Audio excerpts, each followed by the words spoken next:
Bien, estamos en la Parashá Lej Lejá, pero ahora en la porción del Hasofej Malhutil, los dichos de nuestro Santo Maestro, el Sefer Meir, el libro de Marcos. Quien habla con ustedes, Morel Isha de la ciudad de Puebla, y pues estamos estudiando tanto la Parashá como la porción del Hasofej Malhutil, el Brit Hadashah, el nuevo pacto, verso por verso. Vamos extrayendo los principios bíblicos, tratando de darle el sentido cultural, el contexto cultural correcto y las interpretaciones con nuestro maestro de justicia, Yeshua. Así que pues estamos en la porción de, la semana pasada no nos dio tiempo estudiar la parashá correspondiente de Marcos, de Meir, así que nos vamos con Noaj, capítulo 2. Estamos en el capítulo 2, donde inicia la parashá Noaj, y vamos a tener la continuación hasta Lej Lejá, y esperemos nos dé tiempo terminar Lej Lejá, que es hasta el 4:20, desde el capítulo 2 hasta el 4:20. Y bien, recuerden que estamos usando la versión textual hebraica del Nuevo Testamento, conocida también como el Código Real. Si alguien tiene Reina Valera o alguna otra versión, pues está bien, podemos tenerla. Y pues vamos a seguir la lectura entonces. Con el permiso del cielo, con el permiso de nuestro Santo Maestro, la Torah viviente, declaramos la siguiente verajá e iniciamos. Baruch atah Adonai Eloheinu melech haolam, asher kideshanu bemizvotav betzivanu, al dibre Torah. Amén. Bendito seas tú, Dios Rey del universo, que nos has santificado con tus mandamientos y nos has ordenado el estudio de tu Torah. Amén. Bien, pues estamos en la porción de Noaj, capítulo 2, y dice así. Y pasado algún tiempo, entró de nuevo en Cafarnaum. Recuerden que Cafarnaum se encuentra en el norte, a las orillas del mar de la Galil, al mar Galileo, o el Geneseret, el mar de Geneseret. Y dice así, ya andaba en esa región. Recuerden que lo que es Cafarnaum, Betsaida, se encuentra a un lado de Nazaret, donde Yeshua creció y se desenvolvió. Por eso es que dentro de la narrativa vamos a encontrar que se menciona la expresión y regresó a casa, porque la región, toda esa región era por donde se movía. Verso 2, y se reunieron muchísimos, tanto que ya no cabían ni siquiera en la puerta, y les enseñaba aquí esta traducción dice la Torá. Sabemos que las traducciones al español dicen la palabra. Recuerden que cuando decimos la palabra en el Nuevo Testamento, nadie se le ocurra pensar que se estaba refiriendo al Nuevo Testamento como tal, porque en ese momento no se había copilado, no se había escrito ni se había preservado en rollos. Así que cuando cualquiera en los evangelios habla de que enseñaba la dabar, la palabra, se va a referir absolutamente al Tanaj, lo que conocemos nosotros como desde Génesis hasta Malaquías, ¿ok? Lo que son los 5 libros de Moshe, los escritos, los profetas hasta Malaquías. Eso era la dabar del Eterno en ese momento. Así que, ¿qué es lo que enseñaba Yeshua? La Torá, la ley de Moisés y los profetas. 3. Y vinieron 4 trayendo consigo un paralítico, mas no pudieron introducirlo dentro de la casa donde él estaba por causa de la enorme multitud. Entonces subieron encima de la casa y rasgando con fuerza el techo, hicieron una abertura y por allí bajaron al paralítico acostado en su litera. Bien, aquí comenzamos a ver la tenacidad y la fe de los hombres, porque ciertamente alguien podría decir, después de ver una gran multitud y ver que no pueden entrar o acceder hasta donde está el maestro, dirían, pues mañana regresamos a ver si podemos, sino antes bien, ellos tanto tenían en la fe que Mashiach Yeshua, el que estaba adentro enseñando la dabar, tenía la capacidad y el poder de levantar al paralítico, que buscaron por todas maneras el poder presentar delante de él al paralítico, de tal manera que solo imagínate, no es cualquier cosa subir a un hombre que no puede caminar al techo y todavía hacer un hoyo y todavía los problemas que tendría que ver con respecto a esto. Pero bueno, a ellos lo que les importaba era, aquí podemos ver que la fe iba a operar y estaba operando tanto en el paralítico como en los 4 compañeros del paralítico, y también la tenacidad y el esfuerzo de todos ellos. Eso implica la emuná, eso implica la fe, una acción que requiere esfuerzo y tenacidad. No es un pensamiento, una fuerza abstracta que decimos tengo fe y como si algo no se pudiera demostrar. Al contrario, la fe se demuestra con hechos. Después se dice, lo pusieron, verso 5. Y viendo Yeshua la fe de ellos por todo lo que hicieron, dice al paralítico, hijo, tus pecados te son perdonados. Bien, y es aquí para reflexionar. Vamos a reflexionar. ¿Qué es lo que hace Yeshua cuando muere en el madero y resucita? ¿Qué es lo que logra con eso? El perdón de pecados, ¿cierto? Bien. Pregunta que les doy. Si todavía no ha muerto, en este momento que estamos leyendo, ¿cómo es que ya puede perdonar pecados?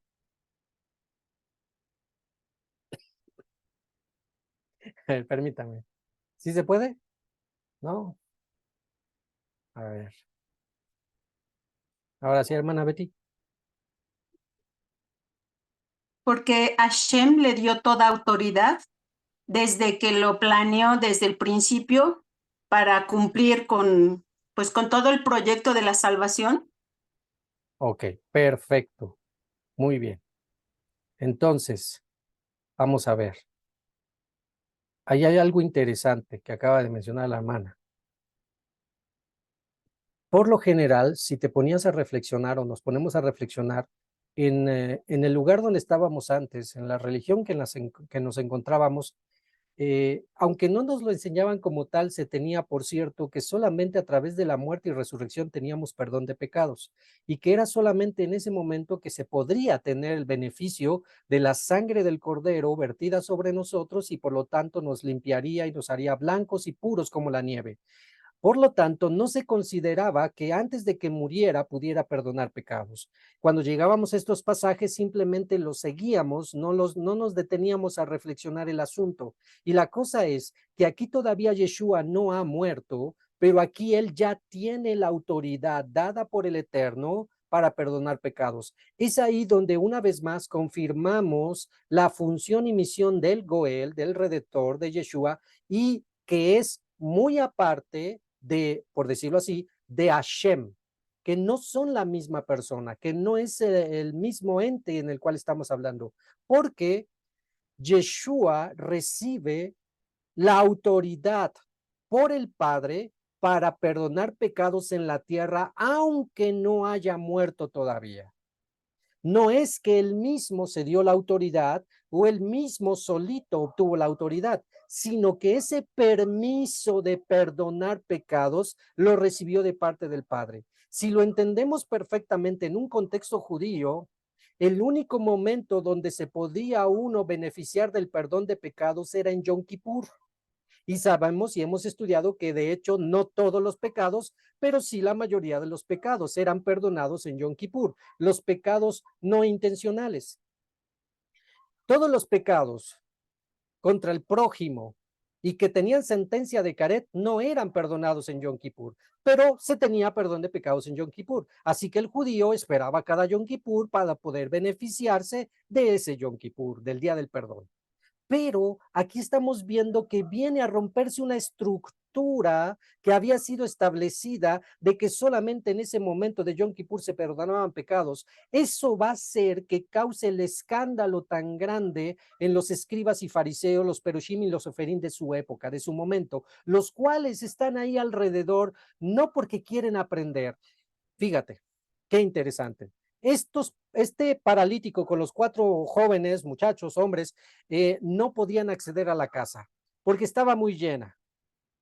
Diríamos, a ver, escribas y fariseos, si no van a creer ni a obedecer a Mashiach, sálganse y ahuéquenle y no estén estorbando. Dejen que lleguen los que sí deben de llegar, pero no.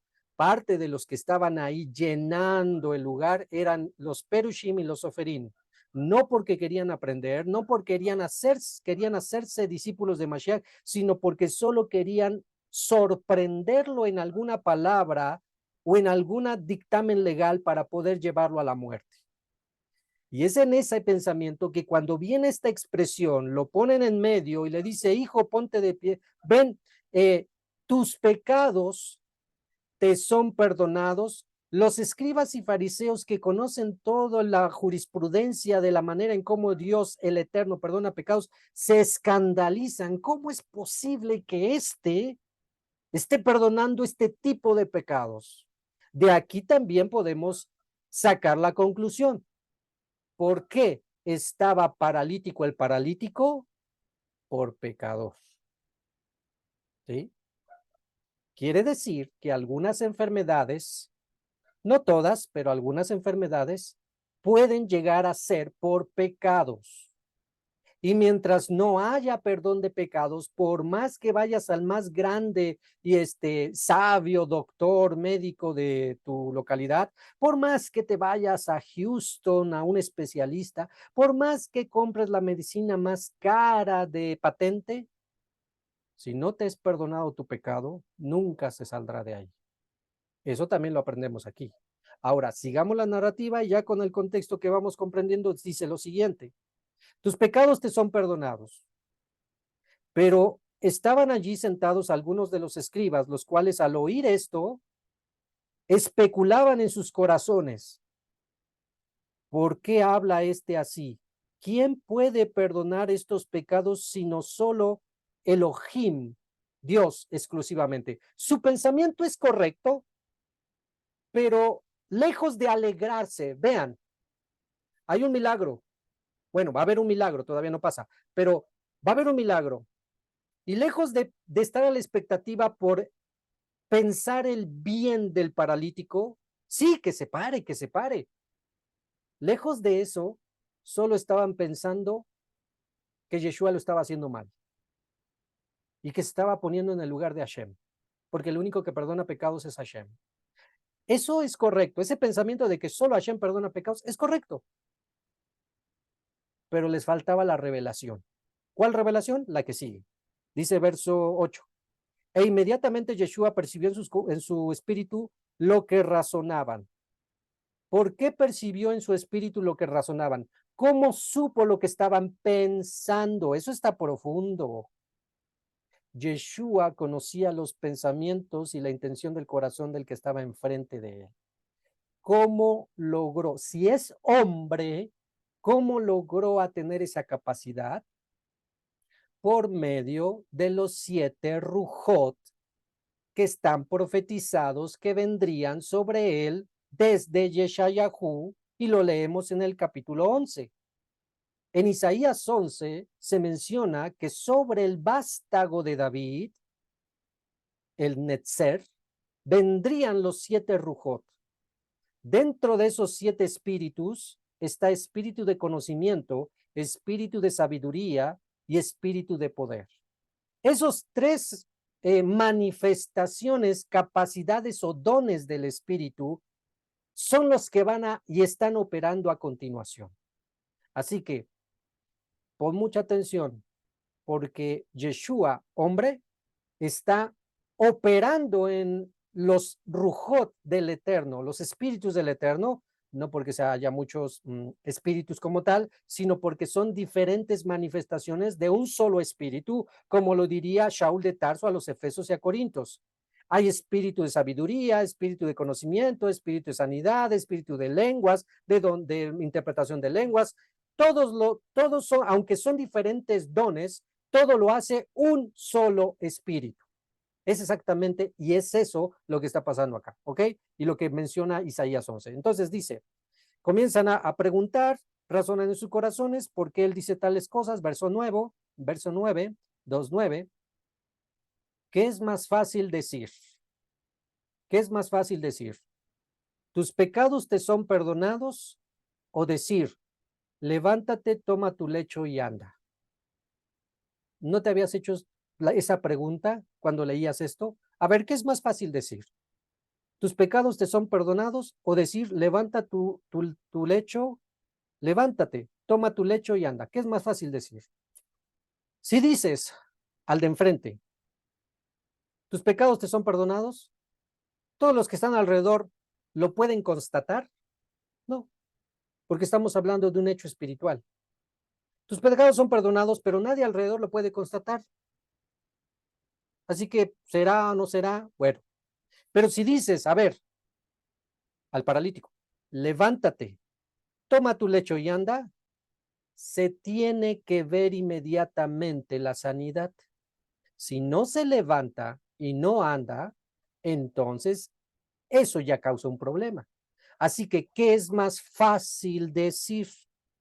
Es más fácil decir, tus pecados te son perdonados, porque nadie lo va a constatar más que el Eterno. Porque si dice, toma tu lecho y anda, todos lo tienen que ver. Así que eso implica mayor fe, por decirlo así. La segunda, toma tu lecho y anda. Pero fíjate cómo Yeshua intencionalmente primero mencionó, hijo, tus pecados te son perdonados. Seguimos leyendo. Y dice, 10, pues, para que sepáis, y esta es la razón de por qué dijo tus pecados te son perdonados. Yeshua pudo haber dicho simplemente, a ver, párate, ya, levántate. Lo pudo haber hecho. Simple. Pero allí no les hubiera podido dar la lección a los escribas y fariseos y a sus discípulos. ¿Cuál lección? La lección de que aunque no ha muerto todavía, como dicen los profetas, él ya puede perdonar pecados aunque está vivo, por autoridad dada por el Padre. Así que todo este asunto que escandalizó a los escribas y fariseos es solo para darles una lección, la lección de yo, dice Yeshua, tengo la autoridad mientras estoy aquí vivo de poder perdonar pecados. Eso era una revolución absoluta en su momento y en la teología del judaísmo en su época. A nadie se le ocurriría que un hombre pudiera tener la capacidad de perdonar pecados, porque todos sabemos que el único que perdona pecados es Hashem, y eso es correcto. Pero aquí viene la revolución extraordinaria de que ahora el Goel, y es ahí donde tenían que haber aceptado a Yeshua, estos escribas y fariseos. Porque una vez más, si él dice, hijo mío, tus pecados son perdonados, ¿quién lo iba a constatar? Nadie puede ver el corazón del hombre más que solo Hashem. Entonces, al decir eso al principio y dar a entender que estaba así por pecador, al decir lo siguiente o lo segundo de toma tu lecho y anda, estaba comprobando absolutamente que él tenía la autoridad para perdonar pecados. Que nadie, ni en tiempos antiguos, ni en ese momento podía hacer. Con ese solo hecho, los escribas y fariseos debieron de haber dicho nombre. Tú sí eres el Mashiach. ¿Pero qué creen? Endurecieron su corazón. No les importó que les estaba demostrando que él había sido enviado por el Eterno. No les importó eso. Les importó más la dureza de su corazón. Y hay mucha gente que te discute. Le estás enseñando con bolitas y palitos que la ley está vigente. Le estás enseñando con bolitas y palitos que el Shabbat es el día del Señor. Le estás enseñando con bolitas y palitos que las leyes del Karrut están vigentes y que crees y aún así se empecinan a estar en su error, en su error y en su error. Hay gente así. Siempre ha habido gente así.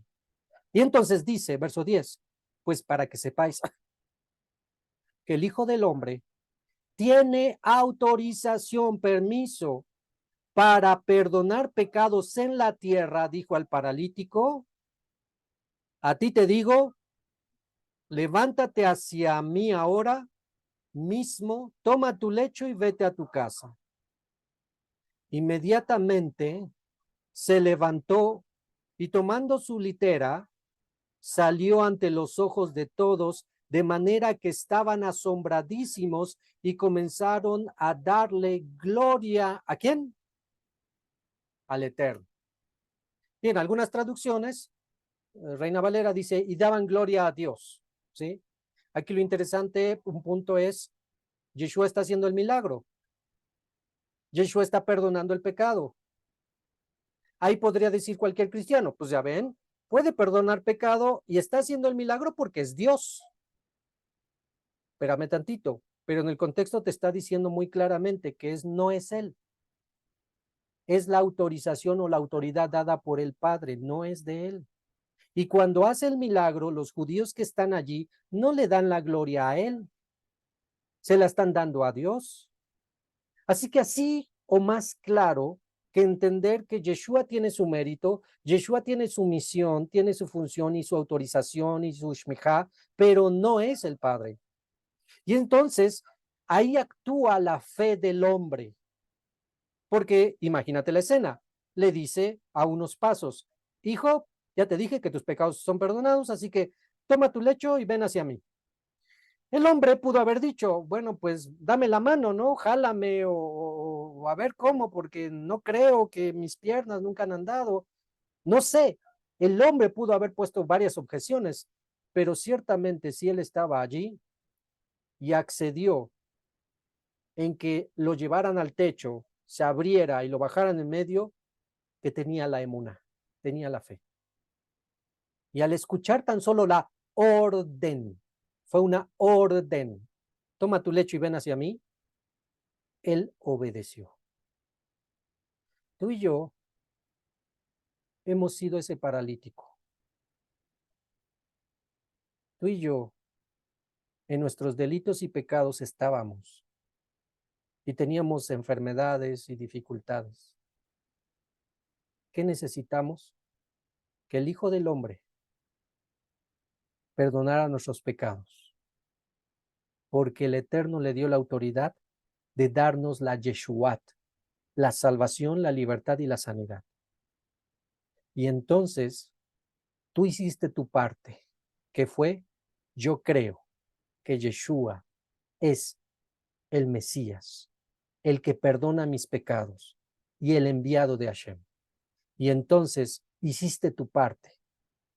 El estar sentado aquí, escuchando, estudiando, el estarte conectando, el querer buscar al Eterno y que al tú aprender en cada enseñanza, al día siguiente o al momento siguiente, el poner en acción lo que dice la escritura, la davar, la enseñanza que aprendimos del Eterno, el hacer eso, ahí estás demostrando tu parte, tu obediencia, tú te levantaste y obedeciste. Cuán dichosos, porque no todos hacen eso. Así que aprendamos. Yeshua tenía y ahora ya tiene como tal plenamente la autorización para perdonar pecados. Verso, daban la gloria al Eterno, no a Yeshua, diciendo, así como esto jamás hemos visto cosa igual. Verso 13. Al día siguiente salió de nuevo a caminar por la ribera del mar y las multitudes venían a él y les enseñaba, aquí dice Torah, ya está traducido, pero en la versión, el español dice la palabra. Ya saben a qué nos referimos. A nadie se le ocurra pensar que les estaba enseñando Mateo o Marcos, o ni mucho menos una carta de Pablo. No, todavía ni estaba Pablo ahí. Vaya, todavía era un muchacho en ese momento. ¿Sale? Bien, así que, ¿qué enseñaba Yeshua? La Torá, la ley de Moisés y los profetas. Bien, seguimos y dice 14. Y mientras pasaba por el lugar donde se reúnen los cobradores de impuestos, aduaneros, hasta ahí me detengo, la costumbre de los cobradores de impuestos, los llamados publicanos en su momento histórico. Ellos habían recibido la autorización o el respaldo del imperio dominante en su momento para poder recaudar del pueblo local los impuestos correspondientes. Esto es, el SAT. Ellos eran el brazo o la mano del SAT. ¿Quién era el SAT? El Imperio Romano. Y por lo tanto ellos, los publicanos, recibían los impuestos y cobraban los impuestos, se ponían en lugares estratégicos donde pasaba la gente y hacía sus comercios, y entonces debemos de entender como hoy, igual en ese entonces, cuando ves un banco o cuando ves un lugar donde están cobrando mucho dinero, siempre hay policías. Lo mismo en ese entonces, solamente que eran soldados romanos. Bien, estaba a su mesa, tenía los libros, iba escribiendo y iba recibiendo los diferentes impuestos que debían de pagar los ciudadanos de Judea. Bien, dicen la historia que muy mañosamente muchos publicanos cobraban más de lo que debían y que inclusive algunos, pues imagínate, el imperio me está respaldando, aquí tengo a los soldados romanos que me están diciendo que me están apoyando a que me pagas o me pagas, entonces muchos publicanos no solamente cobraban más, sino que inventaban otros impuestos. Y entonces esa era la manera en cómo estos publicanos se hacían inmensamente ricos. Le daban su parte al procurador romano de la época y aparte se quedaban con su parte. Así que esto era tendencia de todos los publicanos. Por eso es que los escribas y fariseos y la mayoría del pueblo raso no querían a los publicanos, no eran queridos los publicanos. En este pensamiento seguimos leyendo. Dice verso 14. Verso 14. Y mientras pasaba por el lugar donde se reúnen los cobradores de impuestos aduaneros, vio a Leví ben Alfeo. Nuestra traducción dice Leví ben Alfeo. ¿Quién es Leví ben Alfeo? Leví ben Alfeo es Mateo. ¿Ok? Ya hemos aprendido. Mateo es la traducción del hebreo de una palabra llamada Matillahu. Matillahu. Matillahu es la palabra larga. La contracción de Matillahu es Matai, ¿sí? Así que si tú dices Matai, estás diciendo Mateo. Si tú dices Matillahu, estás diciendo Mateo. Pero ¿qué crees? Esto era un sobrenombre, un apodo, ¿sí? Mateo o Matillahu era un apodo. El nombre correcto de este publicano, el cual se va a convertir en su discípulo de Yeshua, era Leví ben Alfeo. ¿Por qué pasó a la Biblia, a la Santa Biblia? ¿Por qué pasó como San Mateo? Para robar toda la identidad hebrea de Leví ben Alfeo, ¿sí? Así que ya sabes, Mateo no era romano, Mateo no era cristiano, Mateo era judío. Y su nombre original, según lo encontramos en Marcos 2:14, es Leví ben Jalfai, Leví hijo de Alfeo. Sentado allí y dijo, Yeshua le dice a Leví ben Alfeo, sígueme. Y levantándose de inmediato lo siguió. Pregunta, todos los que tuvieron o tienen algún trabajo de oficina, llegar a alguien y te dice, ven, sígueme, ¿qué implicaba? Estás en tus horas de trabajo. ¿Qué implicaba? Dejar tu trabajo, echarte broncas con el patrón, ¿cómo es posible que vas a dejar el trabajo botado? Si lo estamos entendiendo. Era lo mismo ahí. Yeshua cuando le dice sígueme, le está cambiando toda la vida. Esa expresión de sígueme le está cambiando toda la vida a Leví ben Alfeo. Y vean la fe de Mateo. No dudó, no lo pensó, no dijo, ¿y mi trabajo? ¿Y cómo quedo con los romanos? No le importó. Él inmediatamente, sí, señor, te sigo. ¿A dónde fueron? Fueron a su casa. Vamos pues leyendo. Dice, verso 15. Y sucede que mientras estaba él reclinado a la mesa en la casa de Leví, ya estaban comiendo, ya estaban en su casa, fue en todo proceso, no fue todo de inmediato, así como lo estamos leyendo, porque todavía llegaron a su casa, invitó a muchos, mandó preparar comida, disponer la mesa, cada quien que se siente, etcétera. 15. Y sucede que mientras estaba el reclinado a la mesa en la casa de Leví, muchos cobradores de impuestos y pecadores estaban reclinados también a la mesa, comiendo con Yeshua y sus talmidim, porque estos aumentaban en número.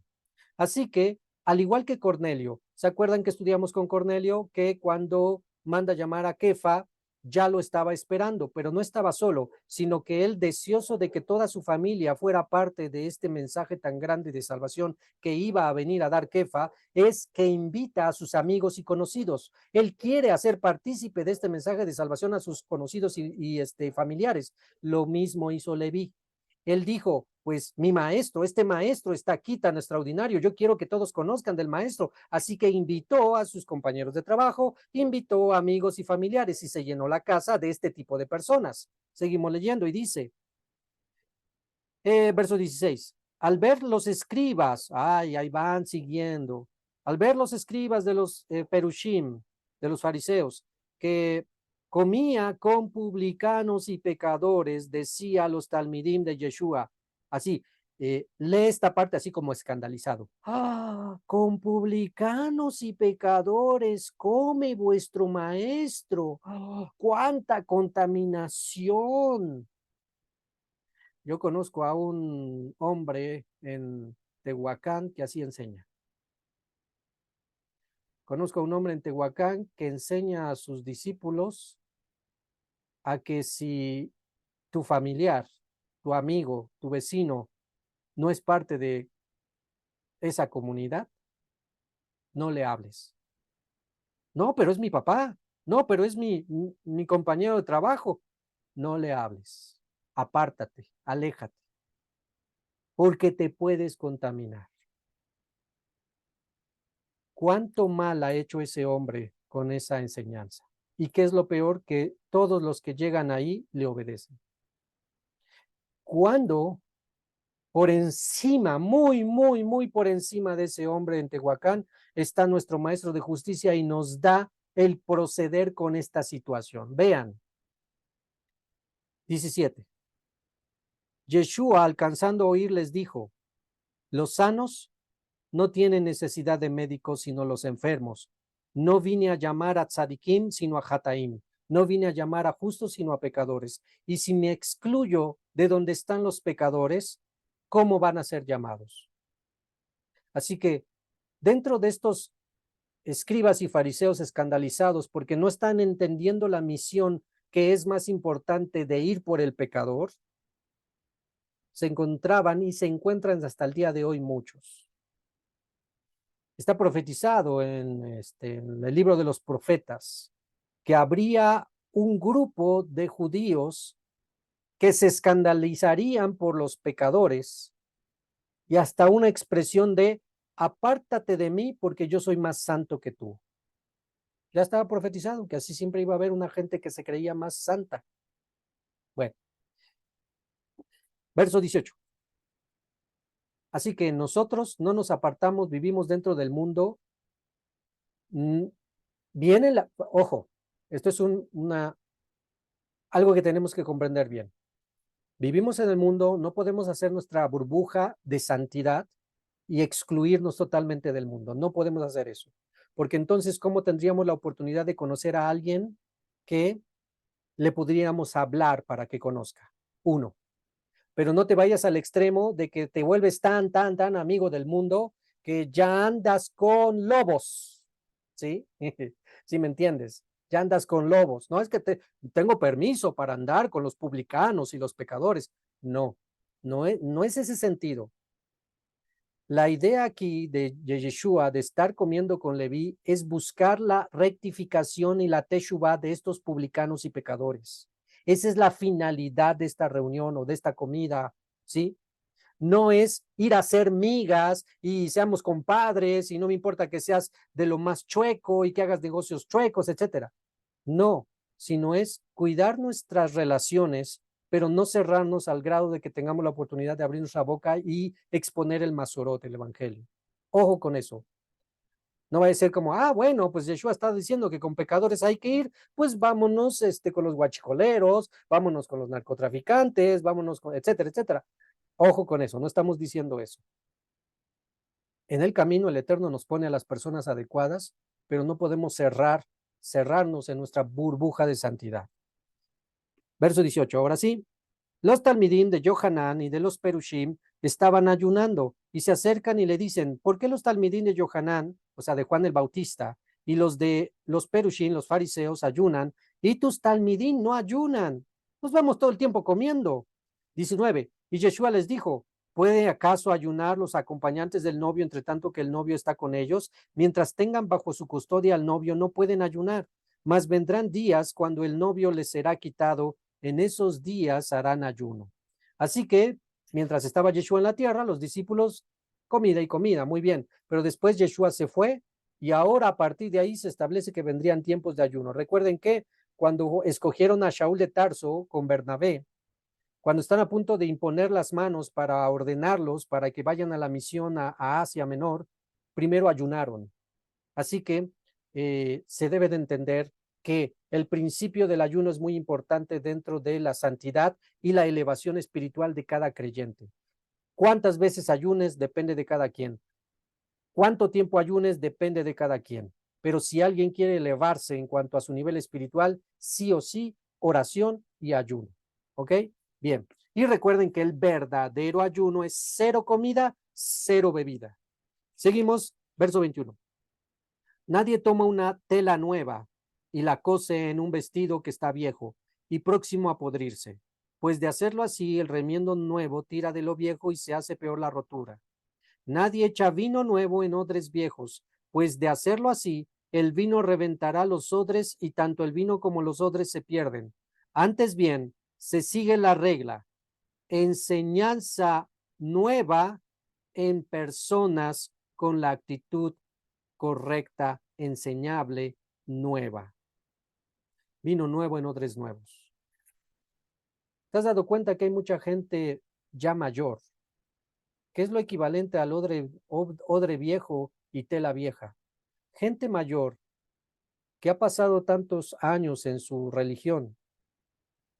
Y cuando tú llegabas, hablando del cristianismo, y le hablabas que tenía que dejar el catolicismo porque era idolatría, etcétera, etcétera, ya gente mayor, esos de católicos de hueso colorado, pero mayor de edad, ¿qué te decían?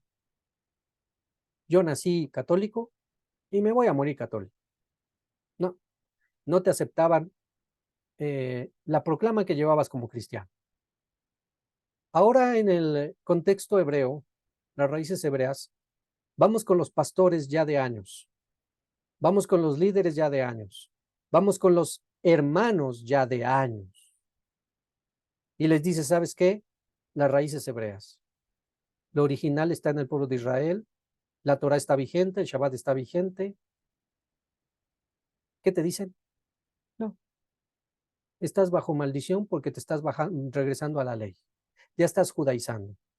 Las personas que se encierran en su corazón y no aceptan, no se abren para entender, sería lo equivalente a los odres viejos y la tela vieja. Así que sigue la regla. Cuando se detecta un odre viejo y una tela vieja, no eches tus perlas en los cerdos. ¿Sí? Porque solo se va a perder ese vino que estás dando. Ese vino representa cada palabra de verdad y de justicia que tú vas a estar diciendo se va a ir a... ¿A dónde se va cuando el odre se rompe? Se pierde. Ahí se van las palabras que estás dando. Cuando estas personas ya están dando luces que van a ser odres viejos y tela vieja. Ahí no. Y tú lo sabes. Bueno, los que tienen la costumbre de hablar, saben, se van dando cuenta.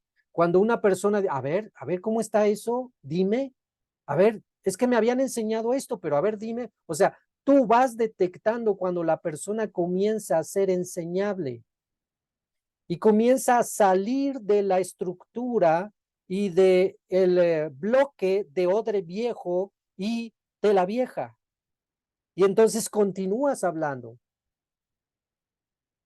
Pero cuando ya detectas que ese odre no va a salir de esa estructura, mejor no eches tu vino nuevo en ese odre viejo, porque se va a perder. Sigue la regla. Lo equivalente a no echéis vuestras perlas a los cerdos. Seguimos y dice, cuán dichosos que nosotros, Baruch Hashem, no fuimos odres viejos. Cuán dichosos, hermanos. 24.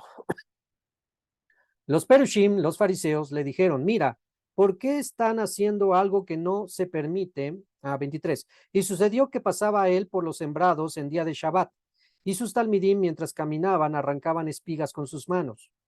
Y los perushim le dijeron, mira, ¿por qué están haciendo algo que no se permite en Shabbat? A ver, y entonces aquí entra una vez más la halajá, en los mandamientos rabínicos. Está prohibido en la Torá entrar a un campo restregar el trigo y comerlo, ¿está prohibido en la Torá? No.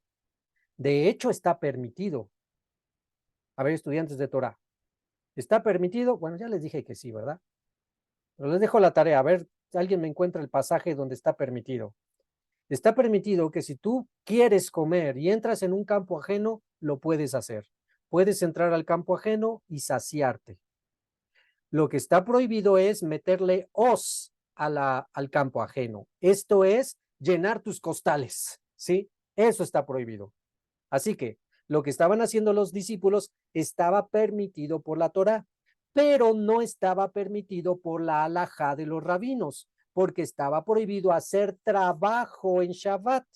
Y para ellos, tantos cercos de protección ya habían puesto sobre el Shabbat, que inclusive hacer una ligera restregación para sacar de la semilla del trigo de su vaina, era trabajo. Y por lo tanto, los discípulos estaban pecando. ¿Qué estaban pecando? La ley de los rabinos, no la ley del Eterno. Y entonces viene la enseñanza de nuestro maestro, 25. Y él les dijo, vean la extraordinaria y grande respuesta de nuestro maestro para estos rabinos, enseñanza rabínica. Vean la palabra que usa. Nunca leísteis. La palabra de Dios es la escrita. La que tiene predominancia es la escrita, no la oral de los rabinos. ¿Ven la diferencia? Una es lo escrito y otra cosa es la oral. Cuando hay una contraposición, lo que tiene preeminencia es lo escrito. Nunca leísteis.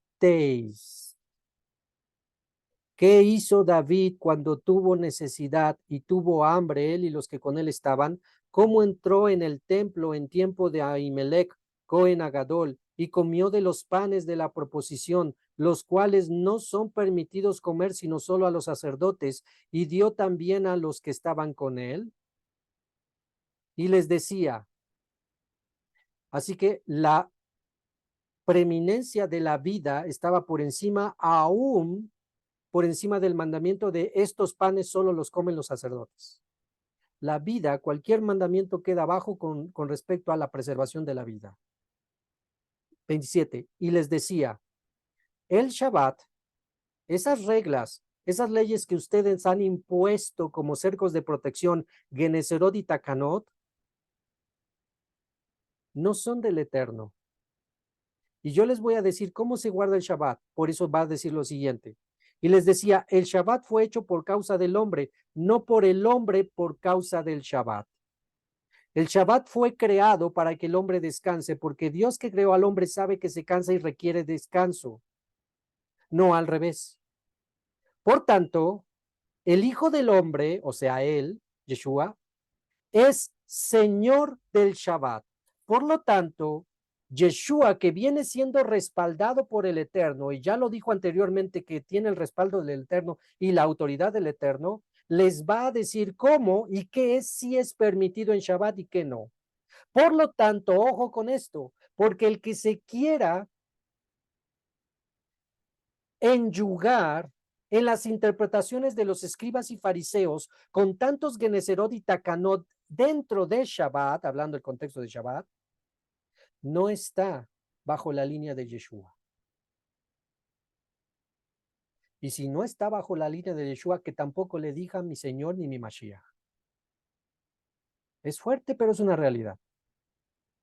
Si alguien quiere estar bajo los yugos de las Geneserot y Takanot, la halajá, los cercos de protección, cargas pesadas con respecto al Shabbat, que Yeshua no estaba a favor, sino que estaba en contra, que no diga a ese personaje que es discípulo o creyente en Yeshua. Porque voluntariamente se está enyugando con ellos, los fariseos y escribas de su época y de nuestra época, y no en Yeshua. Capítulo 3, y es aquí donde comienza la parashá Lech Lejá. Entró de nuevo en el Bet Knesset. Ahí ya bajó de la Galil a Judea. bajó de la Galila a Judea y entró en el templo. Y estaba allí un hombre que tenía una mano que se le había quedado completamente seca. Y le vigilaban atentamente para ver si lo sanaría en Shabbat. Ay, no, ya les ha dado una lección de que es permitido en Shabbat y que no, y ahí van de nuevo. Le vigilaban atentamente para ver si lo sanaría en Shabbat a fin de tener una causa para acusarle formalmente. 3. Entonces Yeshua dijo al hombre con su mano seca, levántate y ponte en medio. Y le dijo, les dice a todos, y ahí estaban los escribas y fariseos, ¿es permitido en Shabbat hacer el bien o hacer el mal? ¿Salvar una vida o destruirla? Mas ellos callaron. A ver, ¿por qué callan como momias? A ver, ¿por qué se quedan callados? ¿Por qué no respondieron? Porque sabían dentro, muy dentro de su corazón la respuesta, que era correcto hacer lo bueno, pero ellos querían estar sujetos al yugo de la halajá de los rabinos, de que eso no era permitido en Shabbat. Recuerden, estaban siguiendo la línea de Shammai. Si alguien se enferma en Shabbat, que se quede en su casa y que no se mueva. No puede ir al doctor. No puede generar que el doctor trabaje, porque sería pecado. Si se muere la persona enferma, era la voluntad de Dios. Si llega al día siguiente, al primer día de la semana, vivo, pues era voluntad de Dios que siguiera vivo. Suena hasta cierto punto bien y correcto, pero aquí la idea es, la preservación de la vida está por encima del Shabbat. Así que cualquier cosa que hagamos en Shabbat que preserve la vida está permitida. Es necesario, nos dan la cita para la consulta médica y es Shabbat, hay que ir. Hay que ir a buscar la medicina. Se acabó, nos la acaban de recetar, lo que tú quieras. Si es Shabbat, aunque está prohibido comerciar, por preservación de vida, vamos a comprar la medicina. Alguien se enfermó y es necesario salir de casa, tomar el coche o el autobús para ir a la clínica o al médico, a hacerlo. La preservación de la vida está por encima de todo esto de Shabbat. Verso 5. Y mirándolo uno por uno, percibiendo la dureza de su corazón, su alma fue puesta bajo profunda frustración. No podía creer tanta dureza de corazón. Y escandalizado por la actitud, dice al hombre, extiende tu mano, y la extendió. Y su mano le quedó completamente restaurada como la otra. Y saliendo los escribas de inmediato, los fariseos, los perushim, de inmediato fueron a los herodianos y les presentaban diferentes alternativas de cómo establecer un plan secreto contra Yeshua ¿para qué?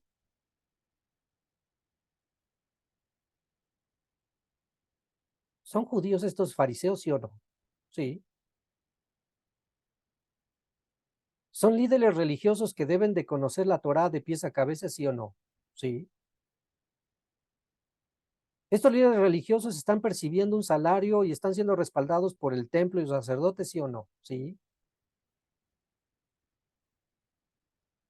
¿Y están planeando asesinar a alguien inocente?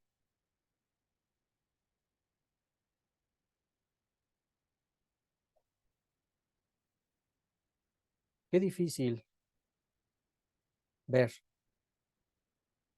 que la oposición que tuvo Yeshua no venía de Roma.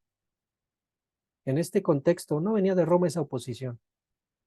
No venía de Babilonia, ni de los egipcios, ni de los sirios, ni de los filisteos, ni de los samaritanos. Venía de su propio pueblo. Y así como lo estamos estudiando con Shaul de Tarso, los principales opositores que estaban tratando de destruir todo el trabajo de Pablo, y en algunos casos lo lograron, eran sus propios hermanos también. Qué difícil que el más grande enemigo de un judío sea otro judío. Y vamos a leer más adelante. Bueno, no me adelanto, vamos a seguir leyendo. Verso 7. Pero Yeshua se retiró hacia el mar con sus talmidim y grandes multitudes de la Galilea y de Yehudá, de Judea y de Jerusalén y de Idumea, y de la región más allá del Jardín, así como gran multitud de la región de Tiro y Sidón, oyendo de las cosas maravillosas que hacía, acudían a él. Y por causa de la muchedumbre dijo a sus discípulos que le tuvieran siempre lista una barca a fin de que no la apretujaran. 10. Porque había sanado a muchos de tal manera que aquellos que estaban azotados por enfermedades diversas, debido a sus transgresiones de la Torá, desesperadamente se le echaban encima para tocarlo. Y los espíritus inmundos, de tan solo verlo, caían ante él y gritaban diciendo, tú eres el hijo de Ja Elohim. Pero Yeshua los reprendía constantemente, pues no les permitía que revelaran su identidad. Esta porción la vamos a ver en nuestro estudio de los miércoles de la siguiente semana, cuando comencemos a hablar acerca de la preparación en cuanto a lo espiritual. Porque no te habías preguntado por qué los espíritus malos conocían a Yeshua. ¿Por qué los espíritus constantemente en los Masorot se lee que los espíritus lo reconocían, sabían quién era? ¿No te has preguntado cómo llegaron a ese conocimiento?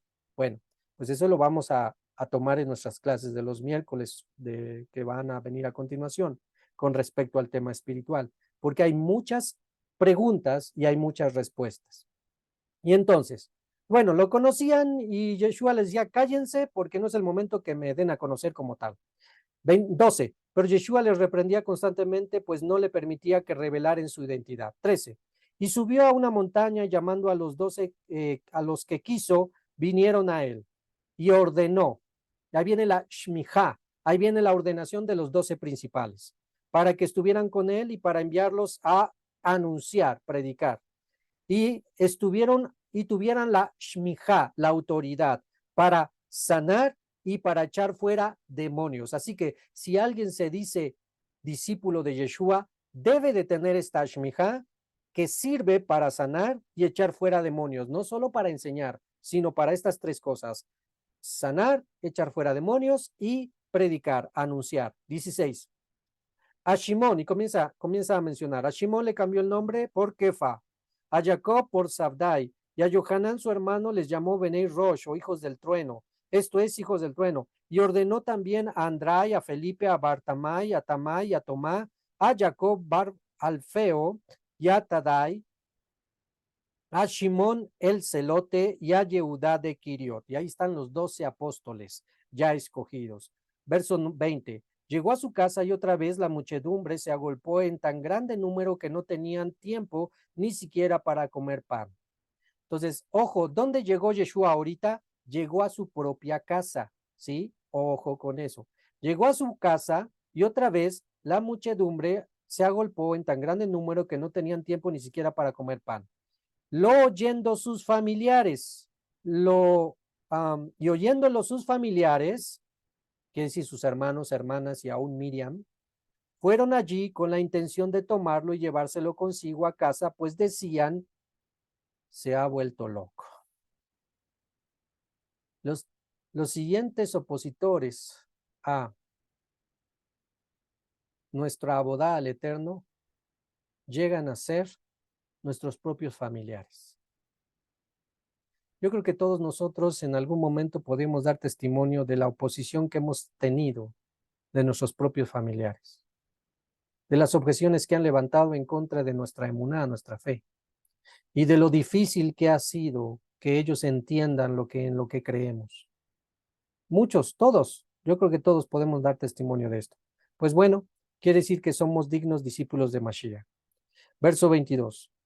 También los escribas que habían descendido de Jerusalén trataban de explicar al pueblo sus poderes milagrosos, diciendo, por el Señor de las moscas y por el príncipe de los demonios, echa fuera a los demonios. Pero Yeshua, llamándolos junto a sí, les decía en parábolas, ¿cómo puede Hasatán echar fuera a Hasatán? Pues si un reino se dividiera contra sí mismo, tal reino no podría permanecer. Y si una casa se dividiera contra sí misma, tal casa no podría sobrevivir. Y si Hasatán se levanta contra él mismo y se divide, no puede permanecer su reino mas ha llegado su fin. Ningún hombre es capaz de entrar en la casa de un tirano y quitarle sus tesoros a menos que primero los ponga en sujeción y entonces podrá incautarle sus bienes enterrados en su casa. Ese verso lo vamos a explicar cuando estemos hablando acerca de nuestra clase de echar fuera demonios. 28, así que no me adelanto. De cierto os digo que no todo será perdonado a los hijos de los hombres, sus pecados y sus blasfemias con las que suelen blasfemar. Pero blasfemar la Shejinah, o sea, la manifestación palpable del Espíritu de Dios, pero blasfemar en contra de la manifestación palpable del Espíritu de Dios, de la Shejinah, no tiene jamás perdón, sino que es ya culpable de juicio ante el tribunal eterno. Por lo tanto, estos que estaban diciendo que Yeshua hacía esto por estas razones, ya plenamente ya se habían condenado. 31. Y en eso llega su madre y sus hermanos, y quedándose fuera enviaron por él. Y había una multitud sentada a su alrededor y le dicen, mira, tu madre y tus hermanos están afuera buscándote.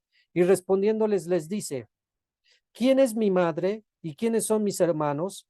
Y mirando a los que están sentados alrededor de él, dice, ¿quiénes estaban sentados alrededor de él? Sus discípulos. He aquí que mi madre y mis hermanos. Subraya esto que viene a continuación porque esto es la clave de la familia del Eterno. La familia, la comunidad, lo que fue conocido como la iglesia. ¿Quién es la familia? Los integrantes que conforman la familia que dirige Yeshua. 35. Pues todo aquel,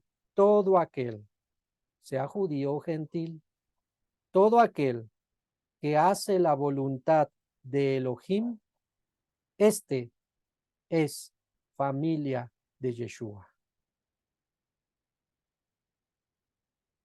Así que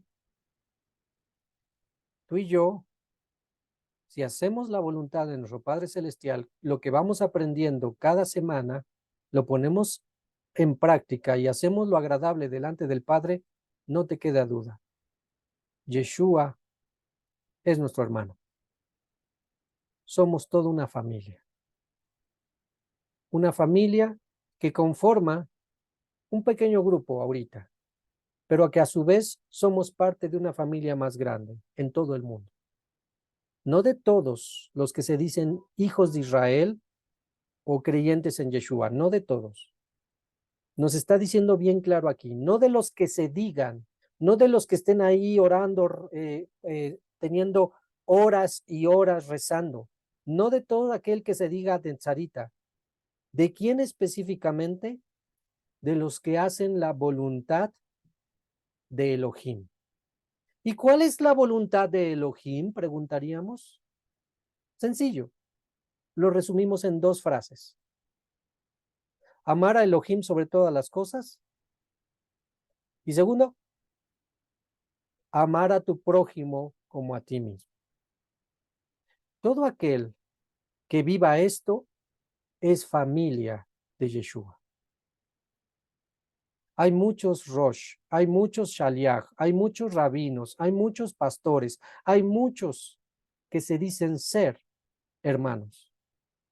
Y propios miembros de las comunidades que se dicen ser hermanos, pero no son hermanos, porque no cumplen con estas dos cosas que tienen que ver con la voluntad del Eterno. Cuando tú ves a algún religioso que fragantemente está transgrediendo cualquiera de estos dos mandamientos, y el más usual es no amar a su prójimo, no lo dudes, ni primos somos. He escuchado mucho en algunos que ya tienen tiempo en las raíces hebreas, que tienen conocidos en el cristianismo, y se reencuentran con alguien, algún conocido en el cristianismo, algún conocido, amigo de antaño. Hermano, ¿cómo ha estado? Hermano, permítame tantito. Tú estás bajo Roma, comes lo que sea, Dices que el día del sol, el Sunday es el día del Señor. No guardas Shabbat, no vives las fiestas. ¿Estás bajo la voluntad de Dios? No. Así que suena fuerte, pero es una realidad, una verdad. No tienes por qué decirle hermano. No es hermano. Una vez más, si te imaginas la escena de que acabamos de leer, está Yeshua con sus discípulos y afuera está su madre y sus hermanos biológicos. Yeshua, tu familia te busca. ¿Mi familia? Mi familia son estos. Están aquí aprendiendo Torah conmigo porque quieren hacer la voluntad del Padre que está en los cielos. Ellos son mi familia. Si entiendes lo que hizo Yeshua, vas a entender por qué tú tampoco puedes decirle hermano a cualquiera. Hermano, solo aquel que cumple con esto que acabamos de decir. Tan sencillo como eso. Porque de no hacerlo así o no pensarlo así o entrar dentro del juego de decirle a medio mundo hermano, pues entonces no hay ninguna diferencia entre ellos y nosotros. Y por algo está escrito. Así que, ¿qué tiene prioridad? La familia. Hashem, mi Mashiach, mi familia. ¿Y quién es mi familia? Ustedes, que buscan hacer la voluntad de nuestro Padre que está en los cielos. ¿Cómo me voy a dar cuenta que sí son familia y no son falsos hermanos? Cuando vea sus actitudes, cuando vea su proceder de amar a su prójimo, porque de esa manera me daré cuenta que están amando a Hashem. Pero si están maltratando a su prójimo, están odiando a su prójimo, están dividiendo a su prójimo, están causando rencillas entre el prójimo, entre las propias personas, no son parte de la familia. Capítulo 4, y con eso terminamos. Y de nuevo comenzó a enseñar junto al mar, y se le juntó una multitud tan grande que se vio obligado a entrar y sentarse en una barca en el mar, y todo el gentío estaba en la barca en la orilla, y les enseñaba muchas cosas en parábolas y les decía en sus enseñanzas: escuchad bien, y aquí el sembrador salió a sembrar. Y mientras sembraba, sucedió que una semilla cayó junto al camino, y vinieron las aves, destrozándola, se la comieron. La otra cayó en un pedregal donde no había mucha tierra, y brotó pronto por no tener profundidad de tierra, pero salió el sol y se marchitó por no tener raíz, completamente se secó. Y la otra cayó en medio de espinos, y los espinos crecieron, y cuando la semilla brotó, los espinos la ahogaron y no le fue posible dar fruto. Pero otra semilla cayeron en buena tierra y dan fruto hermoso que iba creciendo y se desarrollaba con fuerza y producían una a 30, otra a 60 y otra a 100 por uno. Y les decía: el que tenga oídos, oiga, para oír, oiga. 10. No interpretamos porque el mismo Yeshua va a dar la interpretación. 10. Y cuando estuvo solo con los 12 y con los otros que formaban parte de su círculo íntimo, le preguntaban acerca de por qué usaba parábolas. Yeshua les decía: a vosotros es dado conocer el misterio del Malhut Elohim, pero a los de afuera todo es dicho por parábolas, para que se cumpla la palabra que dice: viendo vean, pero no comprendan, y oyendo oigan, pero no entiendan, no sea que se vuelvan de sus malos caminos y les sea perdonado su pecado. Y les dijo: ¿no habéis entendido esta parábola? ¿Cómo comprenderéis todas las otras parábolas? El sembrador, la palabra siembra, o sea, la enseñanza, las cosas del Eterno. Y los de junto al camino son aquellos donde se siembra esta enseñanza, pero al momento de oírla inmediatamente viene Hasatán y arrebata la palabra sembrada. Esto es, las personas que en el momento están escuchando, pero ya vienen prejuicios, ya vienen contiendas, ya vienen objeciones, ya viene la soberbia. Todo esto impide que la palabra quede como tal. Y por lo tanto, ni queda la semilla y no hay nada, no hay fruto. 16. Y estos del pedregal son los que al momento de oír la palabra la reciben con gozo. Ah, no, sí, amén, amén, dicen, pero no tienen raíz en sí mismo. Más bien son oidores temporales, de lo cual es a la verdad, por todo el tiempo que tengo enseñando, yo he conocido muchísimos oidores temporales.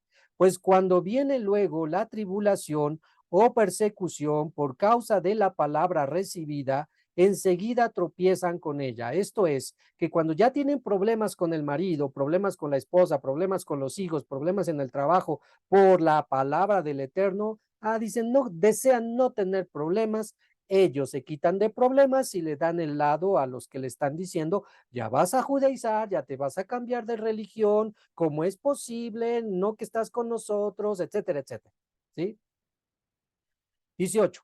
Y los de los espinos, estos son los que han oído la palabra, pero los afanes de esta edad presente y la seducción engañosa de las riquezas y las otras cosas que ofrece este mundo, entrando en su corazón, ahogan la palabra y causan que no dé fruto.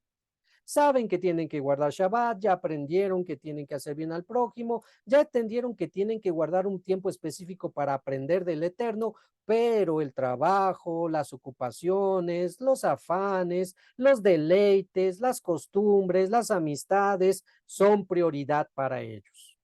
Y por lo tanto, también conocemos a muchísimos que prefieren pudiendo y aunque son dueños de su propio trabajo o pudiendo pedir permiso, no lo hacen, sino priorizan estas actividades antes del conocimiento de la escritura.